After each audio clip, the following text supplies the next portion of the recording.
Nous allons vous parler de la relation entre Gustave Flaubert et Louise Collet.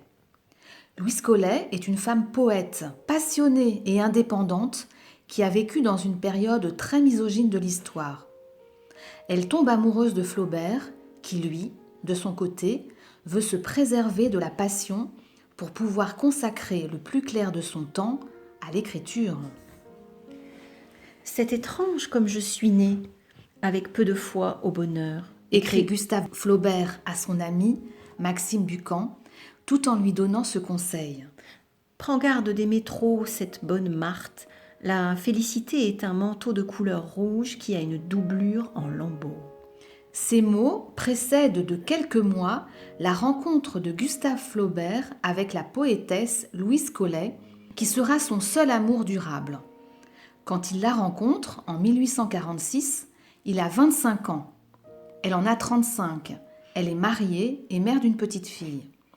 Quant à lui, il vient d'interrompre ses études du fait d'une crise nerveuse qui a duré 2 ans et marque la fin de sa jeunesse. Il traverse une période douloureuse. En quelques mois, il perd son père et sa sœur ainsi qu'un ami cher. Voici maintenant le passage d'une lettre que Gustave Flaubert a écrite à Louise Collet, datée du 30 avril 1847. Tu me demandes une explication franche, nette. Mais ne te l'ai-je pas donnée 100 fois? Et j'ose dire, dans chaque lettre, depuis des mois entiers? Que veux-tu que je te redise que je ne t'ai déjà dit? Tu veux savoir si je t'aime pour trancher tout d'un coup et en finir franchement? N'est-ce pas ce que tu m'écris hier? C'est une question trop large pour qu'on y réponde par un oui ou par un non. C'est ce que je vais pourtant tâcher de faire afin que tu ne m'accuses plus de toujours biaiser. J'espère qu'aujourd'hui, au moins, tu me rendras justice. Je ne suis pas gâtée de ce côté. Pour moi, l'amour n'est pas et ne doit pas être au premier plan de la vie. Il doit rester dans l'arrière-boutique. Il y a d'autres choses avant lui, dans l'âme, qui sont, il me semble, plus près de la lumière, plus rapprochées du soleil.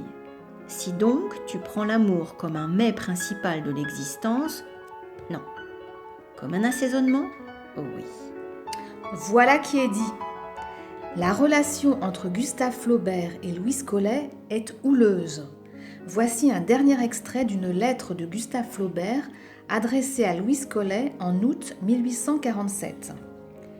Je reçois du Croisset votre lettre d'avant-hier, entre des larmes, des récriminations et, ce qui est plus drôle, des injures.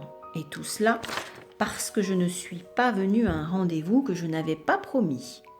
Vous me direz qu'il était entendu, tacitement entre nous, que je devais m'y rendre. Mais si je n'ai pu, s'il existait des motifs que vous ne pouviez connaître, alors que dans la colère égoïste de votre amour vous m'envoyez de si belles choses, s'il y avait des obstacles enfin, des obstacles insurmontables? N'importe, n'est-ce pas? Vous vous souciez fort peu de tout ce qui m'arrive, qu'importe l'état où je suis, du moment que je ne quitte pas tout pour vous, j'ai tort et toujours tort. On dit parfois que la dispute est une forme d'expression qui sied fort bien au couple et à sa longévité. Il arrive qu'entre la joie renouvelée de la rencontre des corps et la satisfaction obtenue par d'ineffables querelles, un couple tienne par devers soi. Mais la relation entre Gustave Flaubert et Louise Collet prendra fin en 1855. Voici une lettre que Gustave Flaubert adresse à Louise Collet le 31 août 1846, où il s'inquiète de son silence. Cette missive témoigne d'une époque où les réseaux sociaux n'existaient pas et où il fallait compter avec la lenteur de la poste. L'attente prenait inéluctablement sa place. À Louise Collet, Croisset, mardi matin, 20 octobre 1846. Qu'est-ce qu'il y a? Es-tu malade? Une de mes lettres a-t-elle été égarée? Ou une des tiennes? Depuis jeudi matin, pas un mot.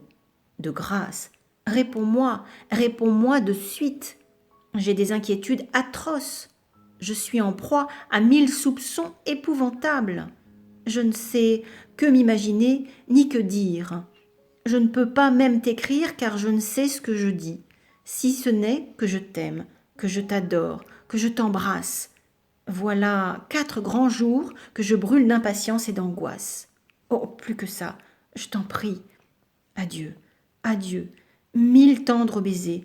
Mon cœur bat comme s'il t'était arrivé un malheur.